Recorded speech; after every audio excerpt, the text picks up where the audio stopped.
आप सबको नमस्कार। नगर निगम के दिल्ली नगर निगम के एमसीडी के अभी चुनाव होने वाले थे 9 तारीख को।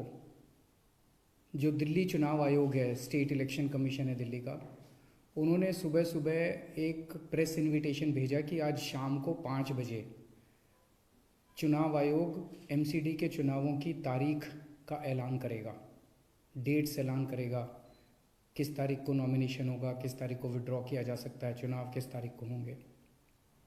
शाम को 5 बजे चुनावों का ऐलान होना था, तारीखों का ऐलान होना था।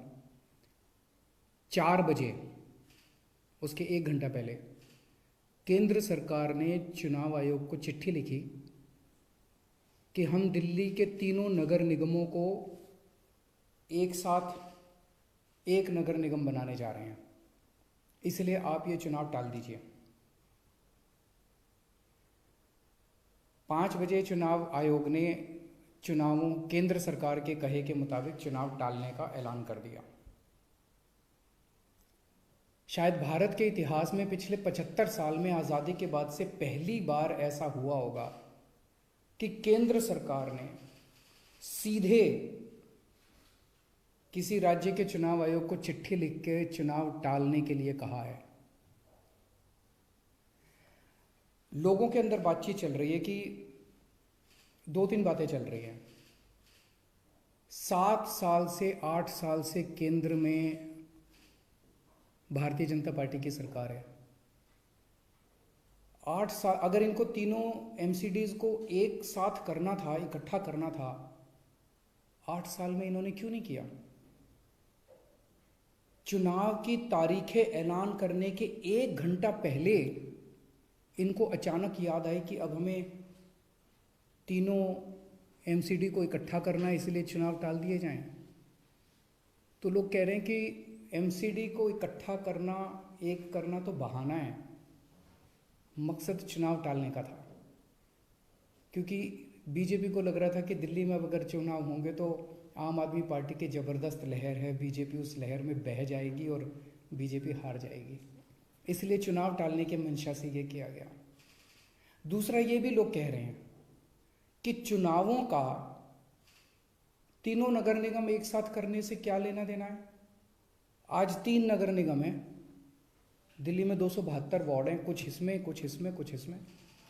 तो तीनों नगर निगम के काउंसलर अपने अलग अलग नगर निगम में बैठते हैं।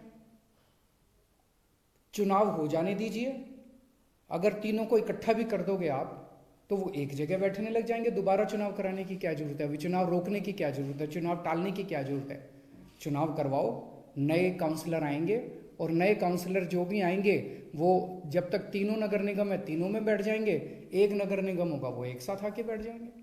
तो चुनाव टालने की तो ज़रूरत ही नहीं थी। लेकिन मकसद तीनों नगर निगम एक साथ करने का नहीं था। अगर करना होता तो 7 साल में कर लेते ये लोग। मकसद था चुनाव टालने का। ये देश के लिए अच्छा नहीं है, दोनों चीज़ें अच्छी नहीं हैं। जो केंद्र सरकार ने चिट्ठी लिख के चुनाव टालने को कहा वो भी ठीक नहीं है, और चुनाव आयोग केंद्र सरकार के सामने झुक गया और चुनाव टाल दिए, ये भी अच्छा नहीं है जनतंत्र के लिए। मेरी हाथ जोड़ के प्रधानमंत्री जी से अपील है, प्रधानमंत्री जी, सरकारें आती जाती रहेंगी, कल आप भी नहीं होंगे, कल मैं भी नहीं होऊंगा। हम इम्पोर्टेंट नहीं हैं, लोग इम्पोर्टेंट नहीं हैं, पार्टियां इम्पोर्टेंट नहीं हैं, देश इम्पोर्टेंट है। अगर हम चुनाव आयोग को दबाव डाल के चुनाव कैंसिल कराते हैं, इससे चुनाव आयोग कमज़ोर होता है, और चुनाव आयोग कमज़ोर होता है, चुनाव कैंसिल होते हैं तो देश कमज़ोर होता है। हम सबको मिलकर देश की रक्षा करनी है। किसी भी हालत में हमें इंस्टीट्यूशंस को कमज़ोर नहीं होने देना। मेरी आपसे हाथ जोड़ के विनती है, चुनाव कैंसिल मत कराइए। अगर चुनाव कैंसिल होते हैं, ये जनतंत्र के लिए बहुत बड़ा खतरा है। आज ये कहा जा रहा है कि हम तीनों एमसीडी एक करना चाहते हैं, इसीलिए चुनाव टाल दीजिए। कल को मान लो लोकसभा का चुनाव है, उसके पहले अगर कहा जाएगा कि ये पार्लियामेंट्री सिस्टम अच्छा नहीं है, हम प्रेसिडेंशियल सिस्टम लाना चाहते हैं, संविधान में बदलाव करना चाहते हैं, इसलिए चुनाव टाल दीजिए। तो क्या चुनाव टाले जाएंगे? मान लो कल को कोई स्टेट असेंबली का चुनाव है, ये कहा जाएगा कि हम 2 राज्यों को इकट्ठा करना चाहते हैं इसलिए चुनाव टाल दीजिए, तो क्या चुनाव टाल दिए जाएंगे? क्या जनतंत्र के अंदर चुनाव ऐसे टाले जा सकते हैं? ये बहुत बड़ा प्रश्न है। मैं प्रधानमंत्री जी से यही निवेदन करना चाहूँगा, कल केजरीवाल भी नहीं रहेगा, कल मोदी जी भी नहीं रहेंगे, ये देश रहेगा। इस देश को अपने को कमज़ोर नहीं करना। मुझे नहीं पता कि राज्य के हमारे जो स्टेट इलेक्शन कमिश्नर हैं उन पे ऐसा क्या प्रेशर डाला गया, उनको क्या धमकी दी गई, इनकम टैक्स की, ईडी की, सीबीआई की कोई धमकी दी गई, या वो अभी अप्रैल में रिटायर हो रहे हैं तो उनको पोस्ट रिटायरमेंट कोई लालच दिया गया, मुझे नहीं पता क्या दिया गया, लेकिन वो तुरंत 1 घंटे के अंदर चुनाव टालने को तैयार हो गए। ऐसे संस्थाएं कैसे चलेंगी? और मैं हमारे स्टेट इलेक्शन कमिश्नर से भी कहना चाहूँगा कि सर, अगर आप ऐसे चुनाव टाल देंगे, ये तो जनतंत्र ही नहीं बचेगा। हम लोगों ने आज़ादी किस लिए पाई थी? इस देश ने आज़ादी किस लिए पाई थी? जनता का राज है, जनतंत्र है इस देश के अंदर।